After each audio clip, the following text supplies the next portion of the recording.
ನಮಸ್ತೆ ವೀಕ್ಷಕರೇ, ಸತ್ಯ ವೃತ್ತಾಂತದ ಇವತ್ತಿನ ಎಪಿಸೋಡ್ಗೆ ಸ್ವಾಗತ.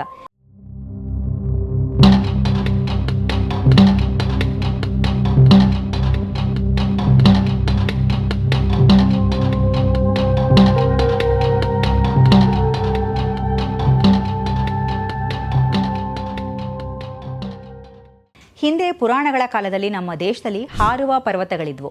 ಆದರೆ ಇವತ್ತು ಪರ್ವತಗಳು ಹಾರತಾ ಇದ್ವು ಅಂದರೆ ಅದೆಷ್ಟೋ ಜನರಿಗೆ ನಗು ತರಿಸುತ್ತೆ. ಒಮ್ಮೆ ರಾಮಾಯಣದ ಕಾಲದಲ್ಲಿ ಒಂದು ಘಟನೆ ನಡೆಯಿತು.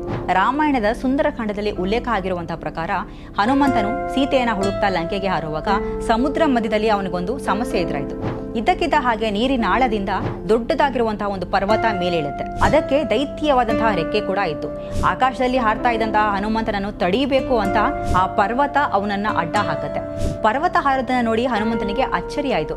ಇದ್ಯಾವುದೋ ದುಷ್ಟಶಕ್ತಿ ನನಗೆ ಅಡ್ಡ ಬರ್ತಾ ಇದೆ ಅಂತ ಇನ್ನೂ ವೇಗವಾಗಿ ಹಾರಿ ಆ ಪರ್ವತಕ್ಕೆ ಜೋರಾಗಿ ತನ್ನ ಎದೆ ಕೊಟ್ಟು ಡಿಕ್ಕಿ ಹೊಡಿತಾನೆ. ಕೂಡಲೇ ಆ ಪರ್ವತ ಮಾನವ ರೂಪ ಪಡೆದು, ನಾನು ನಿನ್ನನ್ನು ತಡೆಯೋದಕ್ಕೆ ಬಂದಿಲ್ಲ, ನಿನಗೆ ಸಹಾಯ ಮಾಡೋದಕ್ಕೆ ಬಂದಿದ್ದೀನಿ ಅಂತ ಹೇಳುತ್ತೆ.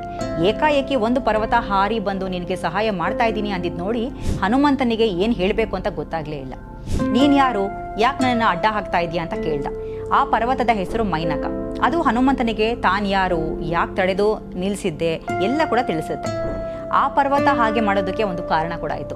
ಹಿಂದೆ ಸತ್ಯಯುಗದಲ್ಲಿ ಹಾರೋ ಪರ್ವತಗಳು ಸಾಕಷ್ಟಿದ್ವು. ಅವುಗಳದೇ ಒಂದು ವಂಶ ಕೂಡ ಇತ್ತು. ಅವು ಒಂದು ಜಾಗದಲ್ಲಿ ಇರ್ತಾ ಇರಲಿಲ್ಲ, ಸದಾ ಒಂದ್ ಕಡೆಯಿಂದ ಮತ್ತೊಂದ್ ಕಡೆಗೆ ಹಾರಾಟ ನಡೆಸ್ತಾ ಇದ್ವು. ಇಡೀ ಭೂಮಿನಲ್ಲಿ ಮೂಲೆ ಮೂಲೆಗೂ ಸಂಚಾರ ಮಾಡ್ತಾ ಇತ್ತು. ಇದರಿಂದಾಗಿ ಪರ್ವತದಲ್ಲಿ ವಾಸ ಮಾಡೋ ಋಷಿ ಮುನಿಗಳಿಗೆ ಹಾಗೇನೆ ಸಾಧು ಸಂತರಿಗೆ ವಿಪರೀತ ಸಮಸ್ಯೆ ಆಯಿತು ಕೂಡ.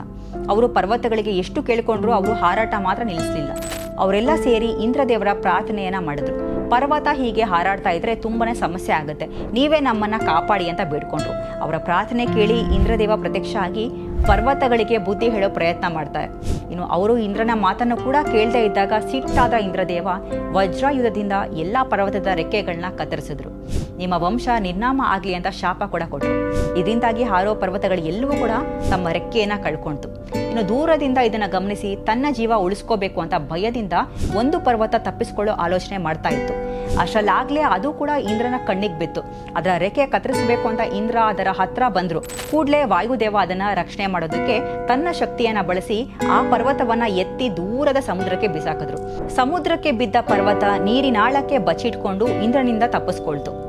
ಆವತ್ತು ವಾಯುದೇವನ ಸಹಾಯದಿಂದ ಜೀವ ಉಳಿಸ್ಕೊಂಡು ಹಾರೋ ಪರ್ವತನೇ ಹಾರಿ ಹೋಗ್ತಾ ಇದ್ದಂತಹ ಹನುಮಂತನನ್ನ ಅಡ್ಡ ಹಾಕಿದಂತಹ ಮೈನಕ ಪರ್ವತ. ವಾಯುದೇವರ ಸಹಾಯಕ್ಕೆ ಕೃತಜ್ಞತೆ ಹೇಳೋದಕ್ಕೆ ವಾಯುಪುತ್ರ ಹನುಮಂತನನ್ನ ತಡೆದು ನಿಲ್ಲಿಸ್ತು. ಇನ್ನು ಹೊಟ್ಟೆ ತುಂಬ ಭೋಜನ ಸ್ವೀಕರಿಸಿ ಸ್ವಲ್ಪ ಹೊತ್ತು ವಿಶ್ರಾಂತಿ ಪಡೆದು ಇಲ್ಲಿಂದ ಹೊರಡಿ ಅಂತ ಕೇಳ್ಕೊಳ್ಳುತ್ತೆ ಆ ಮೈನಕ ಪರ್ವತ. ಆದರೆ ಹನುಮ ಸೀತಾಮಾತೆನ ಹುಡುಕ್ತಾ ಇದ್ದಿದ್ರಿಂದ ಪರ್ವತದ ವಂದನೆ ಸ್ವೀಕಾರ ಮಾಡಿ, ತಪ್ಪು ಭಾವಿಸಬೇಡ, ನಾನು ಈಗಲೇ ಹೊರಡಬೇಕು ಅಂತ ಕೂಡಲೇ ಅಲ್ಲಿಂದ ಹೊರಟುಬಿಟ್ಟ.